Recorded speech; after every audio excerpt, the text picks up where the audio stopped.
आज हम पढ़ेंगे chapter number 13 India earth surface climate vegetation and wild life. ये थोड़ा लंबा चैप्टर है क्योंकि इंडिया के अर्थ सरफेस कैसी है, हमारे इंडिया का क्लाइमेट कैसा है, हमारे इंडिया का वेजिटेशन कैसा है और वाइल्ड लाइफ कैसा है, ये सब चीज़ हम धीरे धीरे आहिस्ता आहिस्ता जानने वाले हैं।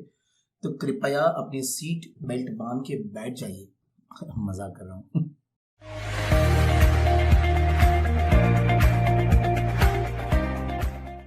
हाय, आई एजू क्लास के इस YouTube चैनल पे आप सभी का स्वागत है। ये वीडियो देखने से पहले ये आपसे एक रिक्वेस्ट है, अगर ये आपको वीडियो पसंद आती है तो प्लीज दूसरे फ्रेंड्स को शेयर करें, चैनल को सब्सक्राइब करना भूलिएगा नहीं और कमेंट सेक्शन जो नीचे वीडियो में है वहां पर कमेंट जरूर कीजिएगा।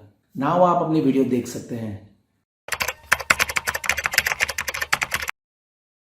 हम लोग एक एक पैराग्राफ पढ़ेंगे और शांति से समझेंगे, तो प्लीज ध्यान देना। ये है आपका फर्स्ट पैराग्राफ जिसमें लिखा है India is a country of vast geographical area, क्योंकि हमारा इंडिया बहुत बड़ा देश है। Same time it has a geographical diversity, this diversity amazes us. The high peaks of Himalayan mountains, हमारे देश में ज्योग्राफिकल एरिया मतलब सारे एरिया, रेगिस्तान, बर्फीले या नदी पर्वत ऐसे नहीं, सब कुछ है हमारे देश में, सब कुछ।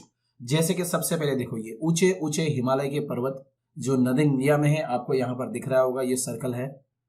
सेकेंड, अगर आप मैं बात करूं आपसे, the bay of Bengal, Bengal की खाड़ी और बंगाल की खाड़ी, ये रहा, ये ईस्ट डायरेक्शन में है इंडिया के। अब वेस्ट में आ जाते हैं, यहां पर है Arabian sea in the west और नीचे है इंडियन ओशियन, बर्फ के पर्वत है, हिमालय है, एक तरफ पाकिस्तान है, चाइना है और इस तरीके से नीचे थ्री साइड्स, हमारे देश के थ्री साइड्स पानी से भरा हुआ है। आइए चलिए आगे के पैराग्राफ में जानते हैं इंडिया के बारे में कुछ और इंफॉर्मेशन। तो सबसे पहले मैं बात करूंगा इंडिया का टोटल एरिया। ये जो पूरा इंडिया है उसका टोटल एरिया है 32.8 lakh square kilometre. It is very big, बहुत बड़ा है ये। और एस्टिमेट किया जा रहा है कश्मीर से कन्याकुमारी तक जो डिस्टेंस है वो है 3214 kilometre from north to south Kanyakumari. और दूसरी मैं बात करूँ अब, वो है यहाँ से गुजरात से लेकर अरुणाचल प्रदेश, वो 2933 किलोमीटर लंबा रेंज है हमारा। आइए अगर हम बात करते हैं तो सी कोस्ट के बारे में। सी कोस्ट मतलब ये जो बॉर्डर दिख रही है जिसके आजू बाजू में दरिया है, हमारी सी कोस्ट बहुत लंबी है। इसके अलावा इंडिया में हाई माउंटेन्स है, बड़े बड़े पर्वत की रेंजेस से पूरी लाइन है, काफी सारे रिवर्स हैं इंडिया में, काफी सारे प्लेट्यूज है, इसे प्लेट्यूज भी कहेंगे, प्लेटो भी कहेंगे, वॉट एवर यू से। ये जो आइलैंड्स है, अगर मैं बात करूं, ये छोटे छोटे आइलैंड हैं, आप देख सकते हैं, ये भी इंडिया में है भाई। इसके अलावा तो हमारे देश में कल्चर और भाषा में डाइवर्सिटी है, कितनी सारी भाषाएं बोली जाती है, सभी का ड्रेस अलग, बोली अलग, खाना अलग, कपड़े अलग। अरे वाह, कितना बढ़िया देश है हमारा, जस्ट इमेजिन, ऐसा कोई देश है क्या।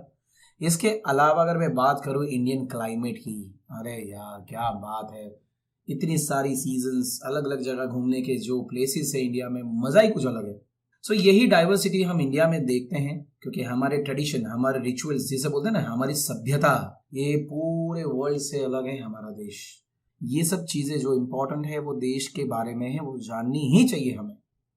यही है इंडिया की डाइवर्सिटी और इससे हमें फील होता है कि हमारा इंडिया एकदम यूनिक कंट्री है, ऐसी चीजें किसी और देश के पास नहीं है। आइए चलिए आगे बढ़ते हैं नेक्स्ट पैराग्राफ के ऊपर। नेक्स्ट पैराग्राफ में हम बात करने वाले हैं फिजिकल डिविजन्स ऑफ इंडिया। तो एक एक paragraph, physical divisions like earth surface हमारे इंडिया का कैसा है। जैसे कि अगर मैं बात करूं हिमालय माउंटेन नॉर्थ में है ना, ये क्या करता है, हमें सेफ रखता है चाइना से, नेपाल से, क्योंकि ये एक दीवार बना देता है दो देशों के बीच में। So it works like a guard to our boundary, हमें प्रोटेक्ट कर रहा है दूसरे कंट्रीज से। सो ये बात हो गई हमारे हिमालयन माउंटेन की। चलिए थोड़ी और बातें करते हैं। हम बात करेंगे ये जो three parallel ranges of mountains है, देख सकते हैं आप, सबसे ऊपर है कौन सा हिमालय है, सबसे ऊपर है ग्रेटर हिमालय। ग्रेटर हिमालय का दूसरा नाम है हिमाद्री, याद रखना। हिमाद्री ये माउंटेन रेंज सबसे ऊपर वाली है, ये एकदम नॉर्थ में है, ऊंचे ऊंचे बर्फीले पर्वत है। हाईएस्ट माउंटेन पीक जो है वर्ल्ड का, माउंट एवरेस्ट, वो यहीं पर है हिमाद्री के अंदर। ये आपको याद रखना है, एग्जाम में पूछ सकते हैं। अगर हम थोड़ा नीचे चले जाते हैं तो हम थोड़ा आते हैं साउथ में, तो जिसे हम कहेंगे हिमाचल माउंटेन रेंज, हिमालयस भी कहेंगे। यहाँ पर काफी टूरिस्ट प्लेस है, ये जो प्लेसेस है टूरिस्ट प्लेस है, आप लोग बहुत ही घूमने आते हैं हिमाचल में, आप देख सकते हैं। ये यात्रा करने के भी लोग आते हैं यहाँ पर। आप देखो तो सही, क्या हसीन वादियां हैं यार हमारे देश में। आप लोग भी जरूर चांस मिले लाइफ में तो प्लीज यहाँ पर जाना, मैं भी जाना चाहता हूँ। अब थोड़ा एकदम नीचे आ जाते हैं साउथ में। साउथ में जो तीसरी लाइन थी ना माउंटेन रेंज की, जो हिमालय माउंटेन उसमें तीसरा वाला, उसे हम कहते हैं शिवालिक या तो फिर आउटर हिमालयाज भी कहते हैं। सो होप आप लोगों को ये तीनों चीज समझ में आ गई। ग्रेटर हिमालय मतलब हिमाद्री, फिर हिमाचल माउंटेन रेंज मतलब सेंट्रल हिमालय, और एकदम नीचे है शिवालिक मतलब आउटर हिमालयाज। दूसरे पैराग्राफ के बारे में बात करते हैं। यहाँ पर बात करने वाले हैं हम कुछ रिवर्स के बारे में। सो हिमालय के थोड़े से अगर नीचे आ जाए तो आपको गंगा नदी, सतलुज, यमुना, ब्रह्मपुत्र, ये सब मिलेगी नदियां। इस नदियों के बाजू में जमीनें मिलेगी, उसे कहेंगे फर्टाइल प्लेन्स, जहां पर अच्छी सी खेती हो सकती है, क्योंकि ये खेती में करने के लिए बेस्ट सॉइल है। और ये सॉइल का नाम है एल्यूवियल सॉइल। और एल्यूवियल सॉइल कहां से आती है? जब ये रिवर्स इन हिमालय पर्वतों से निकल के आती है तो अपने साथ साथ सॉइल लेकर आती है, और वो सॉइल काफी फर्टाइल रहती है। आगे लिखा है the flat plains made up of the rivers are very fertile, high density of population. ये जो गंगा नदी है, ये जितनी भी नदी है उसके आजू बाजू में हाईली पॉपुलेटेड लोग, मतलब लोग ज्यादातर रहना पसंद करते हैं, क्योंकि यहाँ की जो फसल है वो बहुत अच्छी है, पानी मिलता है, तो लोग ऐसी जगह पे रहना पसंद करेंगे जहां पर खाना पीना इजीली मिल जाए। तो ये पैराग्राफ ओवर हो चुका है। मैं नीचे की तरफ चलता हूँ, जिसमें लिखा है the west of India. India के वेस्ट में अगर आप जाओगे तो आपको यहाँ पर मिलेगा थार डेजर्ट। थार डेजर्ट है कहाँ पर? राजस्थान के अंदर, है ना। गर्मियों में जाना पसंद करोगे? नहीं ना, मैं भी जाना पसंद नहीं करूंगा, इतनी गर्मी होती है यहाँ पर, क्योंकि यहाँ पर सबसे ज्यादा हीट एक्सपीरियंस होती है इंडिया में, और रेनफॉल तो एकदम कम, ना के बराबर।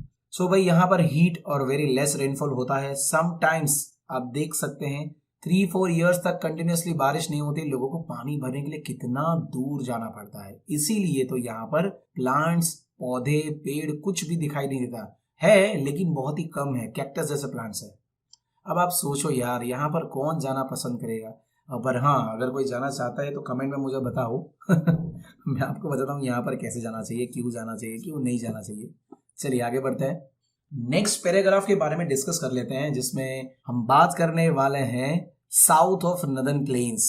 ये जो नदर्न प्लेन्स आपको ग्रीन दिख रही है मैप के अंदर, ये हिमालय से थोड़े रिवर्स के नीचे आ जाओ तो ये नदर्न प्लेन्स है। साउथ ऑफ नदर्न प्लेन्स मतलब नॉर्थ इंडिया की जमीनें हैं, और उसके नीचे देखो तो पूरा एक इन्वर्टेड क्या है, देखो एक आपको ट्राइंगल दिखाई देगा। साउथ में जो ये डेक्कन प्लेटो है, ऊंचे ऊंचे पर्वत है। The land surface of that area is uneven, some parts of the higher while some parts its are less height. कहाँ पर की बात हो रही है? प्लेटोज में, कुछ ऊंचे हैं, कुछ नीचे पर्वत है। काफी सारे माउंटेन रेंजेस आपको हिली एरियाज में मिलेंगे। ये सब माउंटेन रेंजेस है, जिसमें अरावली माउंटेन रेंज ये रहा, विध्यांस, आप देख सकते हैं ये सारी लाइंस माउंटेन पर्वतों की मालाएं हैं, मतलब एक के बाद एक सारे माउंटेन्स हैं। नॉर्थ वेस्ट रीजन में है, ये सब एंशियंट माउंटेन रेंज है। ये आप देख सकते हैं विध्यांस, सापुतारा, ये सब माउंटेन रेंज है। ये ऊपर की तरफ था नॉर्थ में, वेस्ट में, नॉर्थ वेस्ट के अंदर, और ये था थोड़ा नीचे। आप नीचे आओगे तो इसे साउथ ईस्ट कहा जाएगा। आप देखिए ये है अरावली माउंटेन, आप देख रहे हैं कितने ब्यूटीफुल माउंटेन अरावली के। इसके बाद मैं बात करना चाहता हूँ विध्यांस और सापुतारा के बारे में। देखिए ये कितने ब्यूटीफुल पहाड़ है, क्या आपको देखकर जाने का मन नहीं करता यार? मुझे तो बहुत ही मन करता है, पर टाइम की कमी है। रिवर्स के बारे में बात करूं तो मैप के अंदर मैंने आपको तापी और नर्मदा दिखाया है। ये रिवर फ्लो करती है, ईस्ट से निकल के वेस्ट में जाती है और अरेबियन सी में जाके मिल जाती है। आप देखो यहाँ से निकलेगी और यहाँ जाके इस अरेबियन सी में मिक्सअप हो जाएगी। मतलब ये नदियां, आप ऊपर वाली देखो, ये जो साबरमती रिवर है, तो आई थिंक ये ऊपर के जो पहाड़ है वहां से आती है। ये हमने देखा था विध्यांस और सापुतारा रेंजेस, वहां से बीचों बीच से निकल के आती है। डायरेक्ट जाने तो वाली है अरेबियन सी में ही। आगे मैं बात करूंगा ईस्टर्न घाट। ये आप देखिए, ये तरफ है वेस्टर्न घाट और इस तरफ है ईस्टर्न घाट। घाटी जिसे बोलते हैं, घाटी पहाड़ी इलाका, दरिया के नजदीक वाला।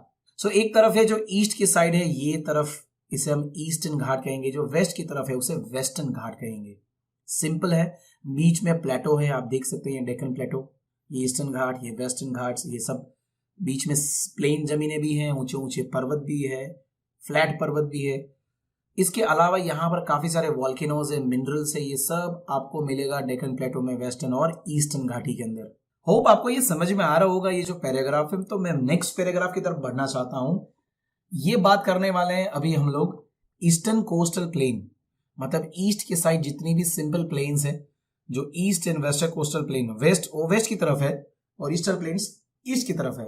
अब ये वेस्ट हो गया और इस तरफ ईस्ट हो गया, सो ये ईस्टर्न प्लेन्स है और ये वेस्टर्न प्लेन्स है। सिंपल। जो वेस्टर्न कोस्टल प्लेन्स है कंपेरेटिवली बहुत पतली है, नैरो है, नैरो। कैसी है? बहुत ही नैरो है। सो यहां पर नीचे की तरफ, हमने ऊपर तो रिवर्स देख ली थी, अब नीचे कुछ रिवर्स के बारे में बात करें। गोदावरी, महानदी, कृष्ण, कावेरी, ये सब रिवर्स थोड़े नीचे की साइड आ रहे हैं। हम धीरे धीरे नीचे आ रहे हैं मैप के अंदर, सदर्न इंडिया की तरफ आ रहे हैं, आप देख सकते हैं। And form fertile delta region and meets bay of Bengal. ये घूमते घूमते ये जो बे ऑफ बंगाल है यहां पर जाके मिलता है, यहां से निकलता है, ये गया कृष्णा, यहां से निकली ये गई, और ये सारी नदियां जाएगी अरेबियन सी में। गोदावरी, कृष्णा, महानदी सब बे ऑफ बंगाल में जा रहे हैं। Even Brahmaputra and Ganga river जो है वो वास्ट डेल्टा, मतलब ये जो आप देख रहे हैं ये सुंदरबंस का एरिया है, डेल्टा है यहाँ पर, सबसे बड़ा डेल्टा है Sundarban delta. Bay of Bengal में जाके पानी निकल जाता है। कौन सी नदी का? ये ब्रह्मपुत्र, ये गंगा। आगे बढ़ना चाहेंगे नेक्स्ट पैराग्राफ में, काफी सारे मैप्स देखने को मिलेंगे, आज आपको काफी नॉलेज मिलने वाला है। हमारे देश में टोटल 2 टाइप्स ऑफ आइलैंड्स है। एक है अंडमान एंड निकोबार, आप इस तरफ देख सकते हैं। ये आइलैंड कहां पर है? साउथ ईस्ट, ये बे ऑफ बंगाल के नीचे है साउथ ईस्ट में। और दूसरे हैं लक्षद्वीप आइलैंड, ये कोरल से बने हुए हैं, ये अरेबियन सी के अंदर है और केरला के वेस्ट में है। तो आपको जहां जाना है प्लान बना लीजिए। इसके अलावा नीचे मैं बात करूंगा, इंडियन ओशन एकदम नीचे है, ये तमिलनाडु के नीचे का जो एरिया है वो इंडियन ओशन है। ये साउथ इंडिया में, एक्सट्रीम साउथ इंडिया के नीचे है। तो ये छोटी सी इंफॉर्मेशन थी 2 आइलैंड्स के बारे में और सदर्न इंडिया में कौन सा दरिया है उसके बारे में। सो आइए चलिए बात करते हैं इंडियन क्लाइमेट के बारे में। यहाँ पर कुछ लिखा है कि daily changes in the atmosphere, इसे कहते हैं वेदर। डेली चेंज मतलब कभी धूप, कभी छांव, कभी बारिश, कभी तेज हवाएं, उसे हम वेदर कहेंगे। और क्लाइमेट क्या है? आप देखिए नीचे, climate is overall average weather. किसी भी जगह का क्लाइमेट एवरी डे या मिनटों में नहीं बदलता, उसको सालों लगते हैं, 25 से 30 साल लगते हैं बदलने में। जैसे कि अगर मैं बात करूं इंडिया का क्लाइमेट, क्या इंडिया का क्लाइमेट कोल्ड है? नहीं, इंडिया का क्लाइमेट कोल्ड नहीं है, हॉट है। हाँ, पर हिमालय में जाओ तो आप बोलोगे हिमालय का क्लाइमेट कोल्ड है थ्रू आउट द ईयर, कई सालों से। अगर आप राजस्थान की बात करोगे तो कैसा है क्लाइमेट? एकदम हीट वाला है, गर्म। सो वेदर एक्चुअली क्या होता है, कभी भी बदल सकता है। आप देख सकते हो कई बार ऐसा सुबह में बहुत धूप होती है और अचानक से बारिश आ जाती है, फिर रात को अचानक से ठंडी भी हो जाती है। सो ये सब क्या है? वेदर कहते हैं। बात करते हैं, ये वेदर और क्लाइमेट रिपोर्ट आप मोबाइल में, स्मार्टफोन में, स्मार्ट टीवी में, कहीं पर भी आजकल ये अवेलेबल है। इवन आपके मोबाइल फोन में देख सकते हैं, आप पूछो अपने गूगल से, सीरी से पूछो, आपको बता देगा वेदर और क्लाइमेट किसी भी जगह का। इवन न्यूज़ पे तो चलता ही रहता है 24/7। चलिए हम बात करते हैं सीजन्स के बारे में। इंडिया में टोटल 4 सीजन है, याद रखना, 1 2 3 4। Winter, summer, monsoon and season of retreating monsoon. कुछ लोग बोलते हैं सर 3 तो है, कहां पर 4 है, ये चौथी कहां से आ गई? विंटर का टाइम देख लो पहले तो, दिसंबर से लेकर फरवरी, दिसंबर, जनवरी एंड फरवरी 3 महीने। समर मार्च, अप्रैल, मई, पर इंडिया में तो ज्यादा चलता है। मॉनसून जून टू सितंबर, पर सितंबर के बाद कई कई जगह पर अक्टूबर नवंबर में भी मॉनसून होता है, जिसे हम कहते हैं ऑटम। ये एक्चुअली में नदर्न इंडिया में होता है, दिल्ली की तरफ, इसे हम ऑटम सीजन कहेंगे। सबसे पहली बारिश सदर्न इंडिया में, मतलब साउथ इंडिया में आती है, फिर मिडल में आती है, फिर नॉर्थ इंडिया में आती है। होप आपको ये चारों सीजन समझ में आ गई होगी ऊपर ऊपर से। अभी थोड़ा डिटेल में जाएंगे। विंटर की फोटो तो देखो, अरे वाह वाह, क्या मजा आता है तापनी करने में, तो मेरी फेवरेट चीज है ये। विंटर एक कोल्ड सीजन है, सर्दियों की सीजन बोलते हैं। सनरेज हमारे धरती के ऊपर, मतलब हमारी जहां हम रहते हैं वहां पर सीधे सीधे सनरेज नहीं गिरते हैं, थोड़ा डायगोनली टेढ़े आते हैं, इसलिए हमें ज्यादा हीट नहीं मिल पाती है। ओकेजनली स्नोफॉल भी होता है और टेम्परेचर डाउन हो जाता है, स्पेशली हिमालय में। वहां की ठंडी ठंडी हवाएं गुजरात की तरफ, धीरे धीरे राजस्थान की तरफ, गुजरात की तरफ, फिर नीचे की तरफ आती है और ठंडी हमें महसूस होने लगती है। सो याद रखना, विंटर में डेज बहुत छोटे होते हैं और रात बहुत लंबी होती है, रात में सोने का मजा ही कुछ और है। आगे बात करेंगे विंटर सीजन की, और यार फोटोग्राफ तो देखो क्या मजा आता है, ऐसे बर्फ तो देखो, क्योंकि यहाँ पर भाई देखो ये सनरेज, जैसे मैंने आपको बताया, जैसे ये सन रेज हैं वो सीधे नहीं गिरते हैं, थोड़े डायगोनली गिरते हैं, इसलिए हमें गर्म हवा, गर्मी कम मिलती है, हीट कम मिलती है और हमें एक्सपीरियंस होता है विंटर सीजन। वैसे हम बात करेंगे समर में। समर की ये फोटोग्राफ तो देखो यार, सभी के ये बहुत फैमिलियर है, बच्चे ऐसे जाते हैं स्कूल पे, दोपहर में तो जनरली लड़कियां ऐसे, और ये पुलिस वाले बेचारे कड़ी धूप में खड़े रहते हैं। कभी कभार अगर जाओ तो ठंडा पानी पूछ लिया करो, छाछ वाछ पूछ लिया करो। समर एक ऐसी सीजन है जो ट्रॉपिकल हीट हमें प्रोवाइड करता है, बिकॉज टेम्परेचर बढ़ता है सन रेज के कारण। इसका कारण है कि सन रेज सीधा गिरता है जमीन के ऊपर, और स्ट्रेट सन रेज के कारण हीट बहुत आती है। सो भाई याद रखना, समर में डेज बहुत ही लॉन्ग होते हैं और रातें बहुत छोटी होती है। इवन इसमें लू लगने के चांसेस, लू तो मालूम है ना, कड़ी धूप में अगर आप ऐसे घूमोगे लू लग जाएगी, बीमार हो जाओगे, एकदम लूज पड़ जाओगे, काले हो जाओगे। सो भाई नदर्न पार्ट ऑफ गुजरात और वेस्टर्न पार्ट ऑफ राजस्थान में सबसे ज्यादा हीट होती है इस सीजन के अंदर। जैसे कच्छ की बात कर रहा हूं मैं। बेसिकली ये थी इन्फॉर्मेशन समर के बारे में। आइए चलिए बात करते हैं रेनी सीजन। ये भी पिक्चर आपको बहुत रिलेट करते होंगे रियल लाइफ में, इसलिए मैंने रियल लाइफ पिक्चर से उठाए हैं। मॉनसून सीजन है रेन का, और ये भी बहुत मजा है यार। ये सीजन की तो बात ही ना करो, नहाने की कितनी मजा आती है, क्या बारिश में नहाने का एंजॉयमेंट। साउथ वेस्ट विंड की बात करूं मैं सबसे पहले, तो जो सी होती है, सी की तरफ से हवाएं आती है, अपने सारी ह्यूमिडिटी लेकर आती है, बारिश लेकर आती है, और फिर लैंड पे आके वो गिरने लगते हैं। यही हवाएं बारिश लेकर आती है इंडिया में। One of the currents of this winds advances about the Arabian sea. सबसे पहले अरेबियन सी से आप देख सकते हैं, ये अरेबियन सी से ये सारी हवाएं उड़ती हैं और इस तरीके से ये बरसात लेकर आती है। ये बात मैं कर रहा हूँ केरला, फिर धीरे धीरे महाराष्ट्र, फिर धीरे धीरे गुजरात में, फिर सेंट्रल पार्ट ऑफ इंडिया में बरसात आएगी। फिर जो दूसरा एक करंट होता है वो टुवर्ड्स गंगा प्लेन्स की तरफ, मतलब ऊपर की तरफ आता है, और एक तरफ बे ऑफ बंगाल की तरफ आता है, और कुछ अंडमान निकोबार आइलैंड की तरफ। तो ये दोनों फोटोग्राफ देखकर थोड़ा रिलेट कर सकते हो कि आप हवा की दिशा कैसी है और रेन कहाँ से आता है, वो आपको समझ में आ जाएगा। आगे बात करना चाहूंगा मैं इसी मॉनसून के बारे में। जब दोनों ये करंट्स, मतलब ये जो हवाएं साथ में मिल जाती है, तो क्या करते हैं ये लोग, वेस्टर्न मतलब कि यूपी, हरियाणा, पंजाब, ईस्टर्न राजस्थान में तेज बारिश लेकर आता है।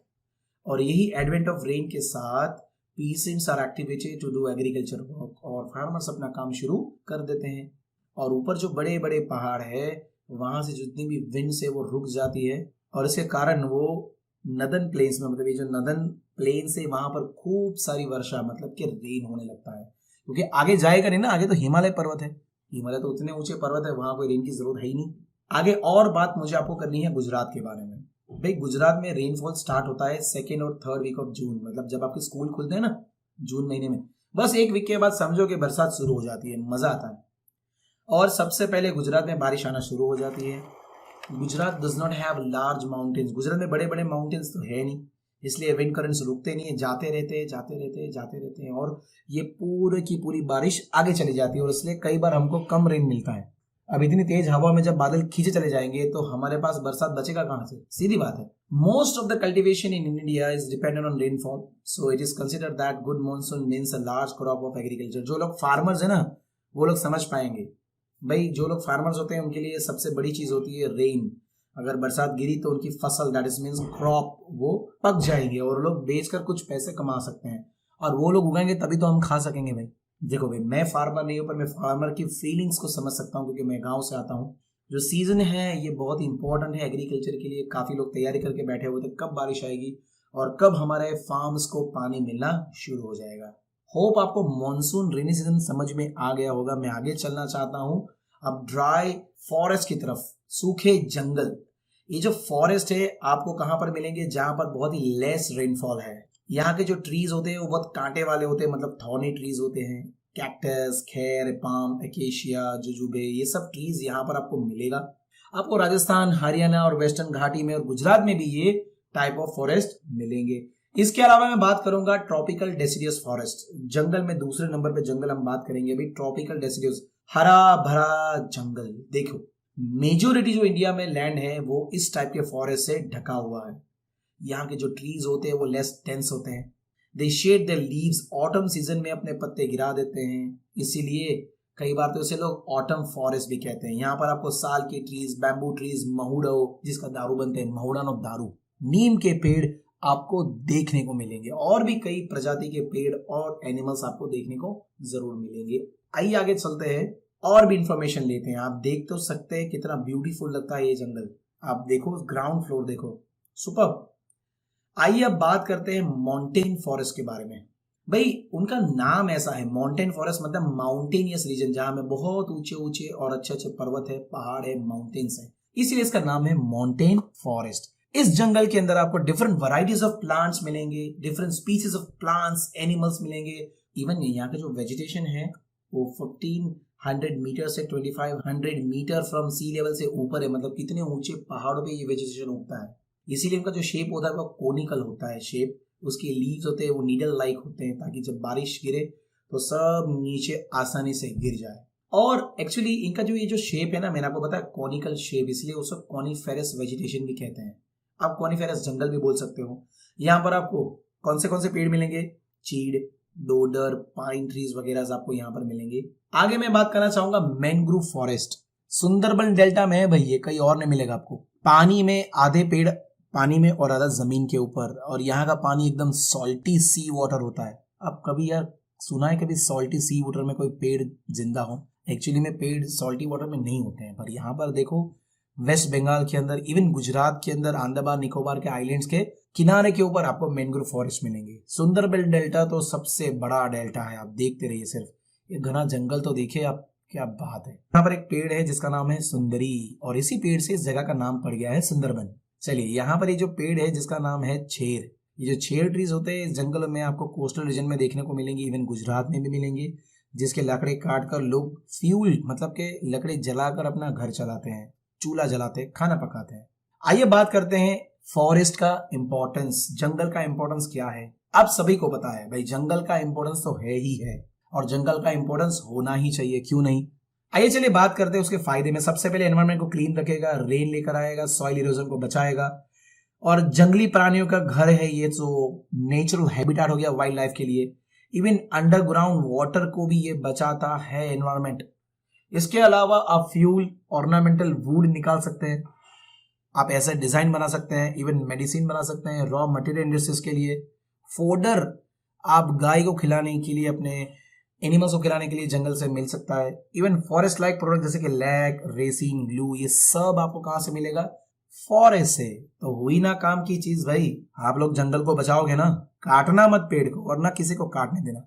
अब हम बात करेंगे वाइल्ड लाइफ। जंगल में जाकर देखेंगे कौन से पशु पक्षी, that means animals and birds दिखाई देंगे, जैसे कि mammals, birds, different kinds of creatures, aquatic animals, amphibians, insects, reptiles, birds, ये सब आपको जंगल में मिलेंगे। इवन शेर भी दिखाई देगा, कुछ ही जगहों पर आपको शेर दिखाई देगा।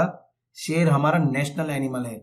बच्चों एक और दिखाता हूं, ये है वाइल्ड गोट, ये आपको हिमालय में मिलेगी। इसके अलावा नीलगिरी माउंटेन्स में भी ये गोट आपको मिलेगी। इसके अलावा मैं एलिफेंट्स की बात करूं, या एक सींग वाला राइनोसोरस मतलब गेंडा, एक सींग वाला इंडियन गेंडा आपको देखने को मिलेगा आसाम के जंगलों में, वो फ्रीली घूमते हैं यहाँ पर। अगर आप केरला के फॉरेस्ट में जाओ, कर्नाटक के फॉरेस्ट में जाओ, तो आपको खूब सारे हाथी मतलब एलिफेंट्स मिलेंगे। अब आपको मैं एक गधा दिखाता हूं जिसको कहेंगे मुगुरखर आपने शायद देखा हो, इसे वाइल्ड एस भी कहते हैं, जंगली गधा। ये आपको कच्छ में, सुरेंद्रनगर में और पाटन में मिलेगा, मतलब गुजरात में डेफिनेटली मिलेगा। इसके बाद जो मेरा फेवरेट है लायन, जहां पर मैं अभी रिसेंटली ही दिसंबर के महीने में गया था एशियाटिक लायन को देखने के लिए गिर फॉरेस्ट में। अब इसकी वीडियोस देख सकते हैं मेरी चैनल पे, हार्दिक पंचोली की चैनल पे। गिर फॉरेस्ट देखा था मैंने। पूरे एशिया में लायन आपको सिर्फ गिर गुजरात में मिलेंगे, तो ये प्राइड वाली बात है यार, ये सिर्फ हमारे गुजरात के अंदर है, ये हमारे स्टेट का एनिमल है, इसलिए तो गुजरात लायंस में इसका सिंबल होता है। हमारा नाम भी कैसा है? गुजरात लायंस। लायंस के नंबर को बढ़ाने के लिए गवर्नमेंट ने बहुत ही एफर्ट्स लगाए, और हाँ वो एफर्ट्स सही तरीके से काम कर रहे हैं, और लायंस की संख्या बढ़ रही है, ताकि हमारा फ्यूचर आने वाले बच्चे, मतलब आप जब बड़े हो जाओगे तो आपको खूब सारे लायंस देखने को मिलेंगे इंडिया में। ये है हमारा नेशनल बर्ड, राष्ट्रीय पक्षी। अपार्ट फ्रॉम दिस, टर्टल्स की बात करूं, समुद्र में तैरते हुए जो टर्टल्स होते हैं, ये अपने अंडे नदी किनारे रखते हैं, दरिया किनारे रखते हैं। आपका गुजरात और उड़ीसा में ये पाए जाएंगे, आपको देखना है तो जा सकते हो आप सर्च करके। इसके अलावा डिफरेंट काइंड्स ऑफ स्नेक्स आपको मिलेगा हमारे कंट्री के अंदर, और लोग इसकी पूजा भी करते हैं नाग देवता के नाम से। और इसका जो वेनम होता है, जहर, वो बहुत काम की चीज होता है। और कुछ जो स्नेक्स होते हैं वो नॉन वेनम्स होते हैं, मतलब नॉन वेनमस होते हैं, मतलब जहरीले नहीं होते हैं। काफी सारे बर्ड्स कई दूर दूर से इंडिया में आते हैं। Thousands of birds every year India में आते हैं। नल सरोवर है, थौर, छारी धान, कच्छ गुजरात में है। यहाँ पर काफी सारे बर्ड्स विंटर में देश देश दूर दूर से उड़कर आते हैं। बर्ड्स को देखो तो जरा यार, इसे हम माइग्रेटरी बर्ड्स कहेंगे। कैसे बर्ड्स कहेंगे? Migratory birds. आप देखिए ये बर्ड तो देखो जरा, कितना ब्यूटीफुल है ये, वाह। ये कौन है? ये है फ्लेमिंगो। फ्लेमिंगो आपको नल सरोवर में पाया जाएगा, रण ऑफ कच्छ में मिलेगा, मार्शी और वेटलैंड्स एरिया में मिलेगा। इसके लंबे लंबे लेग्स होते हैं, व्हाइट पिंक कलर का शेड बॉडी होता है, शेडेड। ये नेस्ट बनाता है ओनली कच्छ इन इंडिया में, जहां पर अल्कालाइन एंड मडी सॉइल है ग्राउंड के अंदर। Small round heap of mud बनाते हैं, वहां पर वो बहुत सारे एग्स रखते हैं और उसके ऊपर सोखते रहते हैं और अपने बच्चे को पैदा करते हैं। तो कच्छ में जाइए तो इसको जरूर दिखेगा। आगे मैं बात करूंगा इंडियन गवर्नमेंट के द्वारा कुछ सेंचुरीज, नेशनल पार्क्स और बायो रिजर्व जोन्स बनाए। ये सब क्या है? हमारे प्लांट्स, एनिमल्स और बर्ड्स को प्रोटेक्शन देने के लिए। सबसे पहले तो सेंचुरी क्या होती है? सेंचुरी कौन बनाता है? स्टेट गवर्नमेंट बनाता है, बराबर। नेशनल पार्क कौन बनाएगा? ये स्टेट और सेंट्रल गवर्नमेंट दोनों मिलकर बनाते हैं। बायो रिजर्व कौन करेगा? ये इंटरनेशनल नियम के अनुसार बायो रिजर्व बनता है। अब इससे कुछ नीति नियम है, जान लेते हैं। सबसे पहले तो सेंचुरी, कोई भी बर्ड सेंचुरी, एनिमल सेंचुरी हो, आप ग्रेजिंग के लिए जा सकते हैं, मतलब अपने भेड़ बकरियों को वहां पर चरवाने के लिए ले जा सकते हैं, उसकी परमिशन मिलेगी आपको। जैसे कि बालाराम सेंचुरी है, नल सरोवर बर्ड सेंचुरी है, वहां पर जा सकते हैं। पर जो नेशनल पार्क है वहां पर आप जा नहीं सकते, क्योंकि वहां पर कंप्लीटली रेस्ट्रिक्शन होता है। आप अपने डोमेस्टिक गाय भैंस को ले नहीं जा सकते अंदर चराने के लिए, क्योंकि वहां पर जंगली एनिमल्स रहते हैं, वो मार सकते हैं। जैसे गिर नेशनल पार्क है, वेडावर नेशनल पार्क है। इसके बाद बायो रिजर्व, इंटरनेशनल से ये नियम से बनता है, सो कोई भी ह्यूमन एक्टिविटीज अंदर अलाउड नहीं है, टोटली प्रोहिबिटेड है। पार्शियली रन ऑफ कच्छ के एरिया में पार्शियली एरिया वो बायो रिजर्व रखा गया है। नीलगिरी एरिया सदर्न इंडिया में है, इसको भी बायो रिजर्व में रखा गया है। ये तो सिर्फ कुछ इंफॉर्मेशन आपको दी जा रही है, बाकी तो आप इंटरनेट खोल के बैठ जाओ यार, देश और दुनिया भर में बहुत सारी चीजें मिलेंगी आपको। लास्ट में एक छोटा सा एसएमएस, बहुत बड़ा एसएमएस है, वो है हमारे इस एनवायरनमेंट को बचाना है, हमारे अर्थ को बचाना है, हमारे वेजिटेशन, प्लांट्स, एनिमल्स को बचाना है, क्योंकि यही तो खूबसूरती है हमारे देश की। तो आप मुझे आज प्रॉमिस करो कमेंट सेक्शन में लिखे कि क्या आप हमारे वाइल्ड लाइफ, जंगल, पेड़ पौधे, एनिमल्स, बर्ड्स को बचाओगे या मारोगे। और आप लोग नहीं बचाओगे, मारोगे, देखो आपको बचाना तो चाहिए, मैं भी यही मानता हूँ। और गवर्नमेंट भी कुछ नियम लाए हैं, अगर आप नियम को उल्लंघन करोगे तो आपको सजा हो सकती है। और इसी के साथ चैप्टर नंबर 13 यहाँ पर कंप्लीट हो गया। होप आपको मजा आया होगा। मिलते हैं नेक्स्ट चैप्टर में। Till then bye, take care, good day.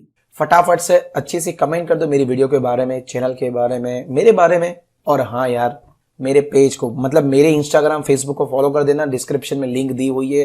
वो क्लास के फेसबुक और इंस्टाग्राम को फॉलो कर देना, इस चैनल को सब्सक्राइब कर देना और अपने दोस्तों को फटाफट से शेयर करके बोलो कि चैप्टर पढ़ ले भाई। मिलते हैं पार्ट 2 में एक दिन के बाद।